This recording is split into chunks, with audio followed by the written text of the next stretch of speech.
Universidad Nacional Autónoma de México. Licenciatura en Psicología, Suayed Fesis Tacala. Video sobre muestreo y tipos de muestreo.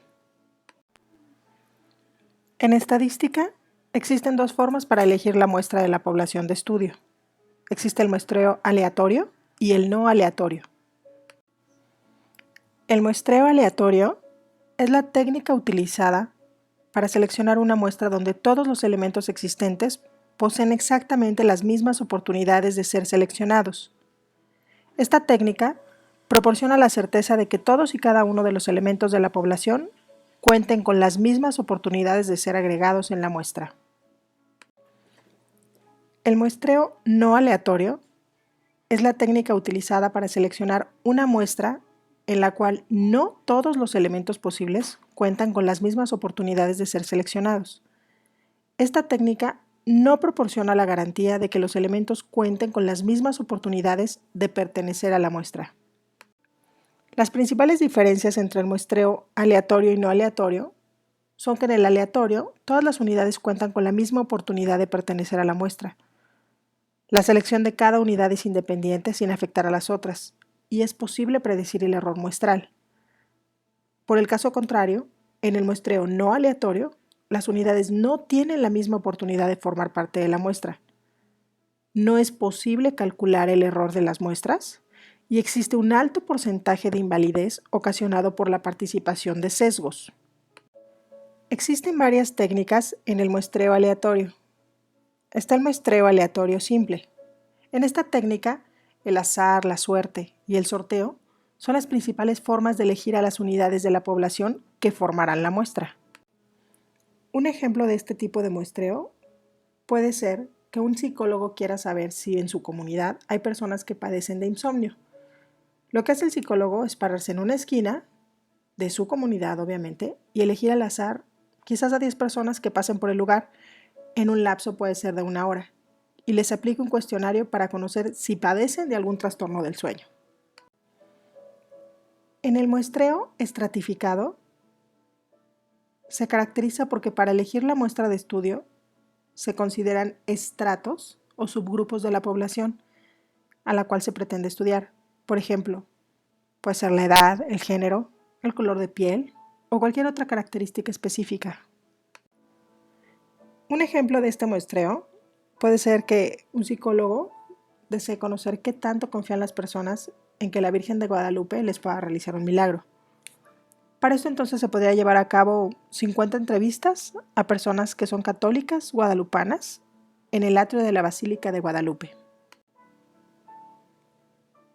El muestreo por conglomerados es cuando la población de estudios es demasiado grande y no tiene con precisión una lista de las unidades de estudio que pertenecen a la población.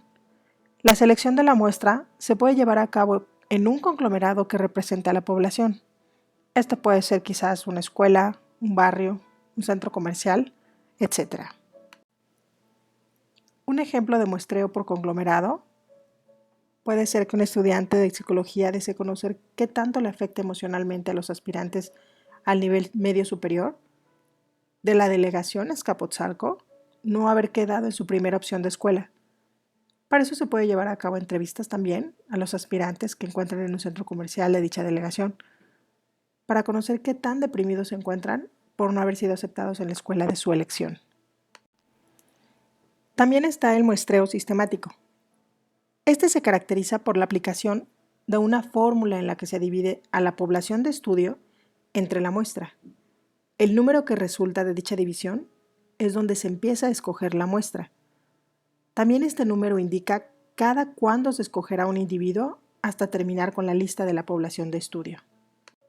Un ejemplo de este muestreo sistemático puede ser cuando un psicólogo lleva a cabo una investigación para saber qué motiva a los padres de familia a tener pocos hijos. Para eso puede visitar 25 domicilios en una calle, quizás con 150 casas. Según la fórmula del muestreo sistemático, entonces se divide la población de estudio, 150, entre la muestra, 25, resultando 6. Entonces empezará con la casa 6 y visitará una casa cada 6 domicilios. El muestreo polietápico es un muestreo en el que se procede por etapas. primero se obtiene una muestra de unidades primarias, después de cada unidad primaria se toman unidades secundarias y así sucesivamente hasta llegar a las unidades más elementales. Un ejemplo de muestreo polietápico puede ser, por ejemplo, cuando un psicólogo desea conocer qué tanto desconfían los ciudadanos del Distrito Federal de sus gobernantes. Primero puede elegir de forma aleatoria una delegación, posteriormente una colonia, luego una casa y por último a los adolescentes que viven en ella para cuestionarlos sobre el tema a investigar. Existen técnicas de muestreo no aleatorio o no probabilístico. Es un procedimiento de selección en el que se desconoce la probabilidad que tienen los elementos de la población para integrar una muestra. Generalmente son seleccionados en función de su accesibilidad o a criterio personal e intencional del investigador. Es utilizado principalmente en investigaciones exploratorias. También tenemos el muestreo por cuotas. Este consiste en dividir la población bajo estudio en subgrupos o cuotas según ciertas características. Como hemos dicho, puede ser edad, sexo, estado civil, etc. Por ejemplo, supongamos que tenemos una población de n individuos y queremos elegir una muestra de n sujetos. Tomaremos los individuos para la muestra mediante el siguiente proceso. La población se divide en K estratos o grupos, tales como la edad, el sexo, nivel educativo, etc. Supongamos que los estratos tienen N1, N2, NK elementos, tales que el investigador elige las cuotas, es decir, número de sujetos, N1, N2, NK, que se van a tomar de cada grupo, siendo su suma el total de elementos N de la muestra. Las cuotas se pueden decidir a criterio lógico del investigador o mediante criterios adaptados a la muestra. Se eligen los elementos en cada estrato o grupo por métodos no probabilísticos. Por ejemplo, podríamos elegir los elementos de la muestra de nuestra ciudad porque resulta más cómodo, o de un grupo de voluntarios, etc. Muestreo intencionales u opinático. Este tipo de muestreo posee criterios y juicios preestablecidos, basados en el conocimiento de las personas que están relacionadas o involucradas con el tema a tratar. Es decir, que los elementos son escogidos con base a criterios y juicios del propio investigador. Como ejemplos, tenemos que para un estudio sobre la calidad de la enseñanza, previamente se establecen como criterios de selección de la muestra de la siguiente manera. Mínimo 20 años de experiencia en el campo educativo, poseer título de posgrado, haber ocupado un cargo directivo, etc.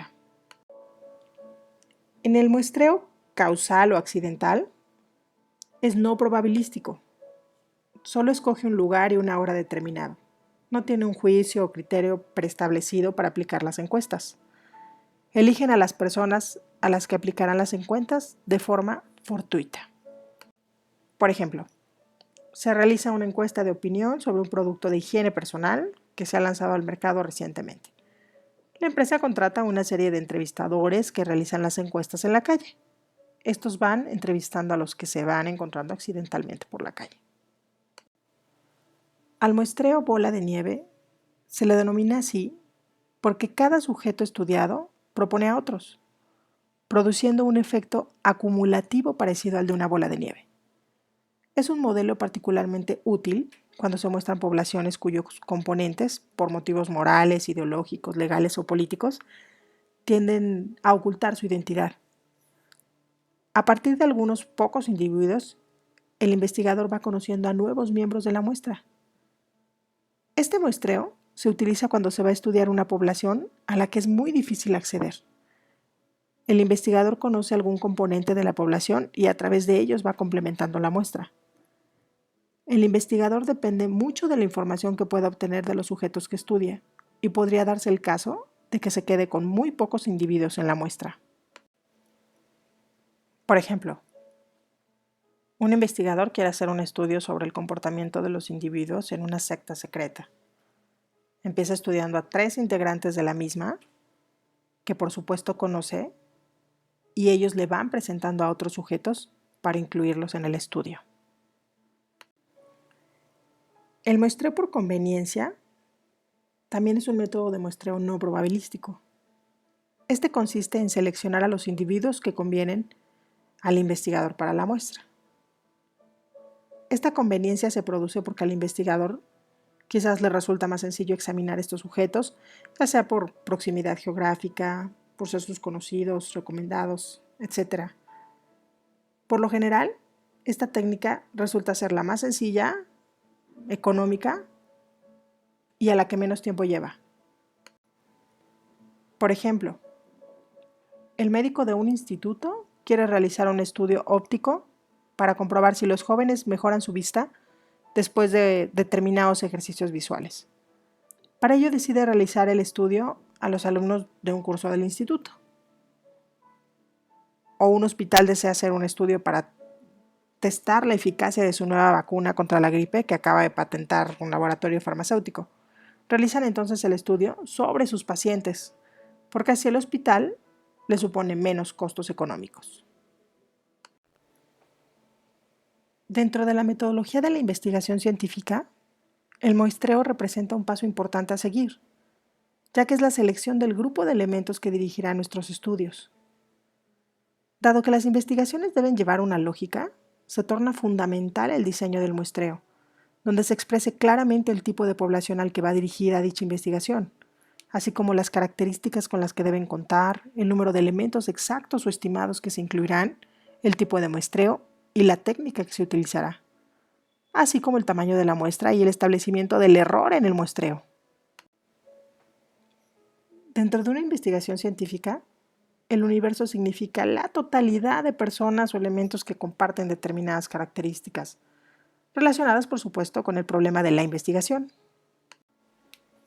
Por supuesto que derivado de los costos y el tiempo que tomaría la realización de las investigaciones en los universos, la población es un subconjunto que parte del universo y que se torna como referente para la elección de la muestra. La población debe manifestar características comunes a la investigación. Dicha selección debe ser precisa para determinar si debe o no pertenecer a la investigación. La población puede ser finita, es decir, que está delimitada por un valor n, o infinita, cuando se tome imposible enumerar en un tiempo razonable. Una muestra resulta ser la selección más precisa de los individuos o elementos extraídos de la población, buscando ser siempre una réplica de la misma, pero por supuesto a menor escala. Una muestra es representativa siempre y cuando cuente con las características relevantes de la población a investigar. Por lo tanto, es imperativo realizar comparaciones entre la media muestral y la media poblacional. Cabe aclarar que ya que es imposible eliminar el error muestral, se debe diseñar un plan de muestreo adecuado. Al individuo o elemento que se encuentre disponible para su selección y se convierta en generador de datos o información para la investigación, entonces se denomina unidad de muestreo. Ahora veremos el papel de la estadística y la probabilidad en el muestreo. ¿Qué es la estadística?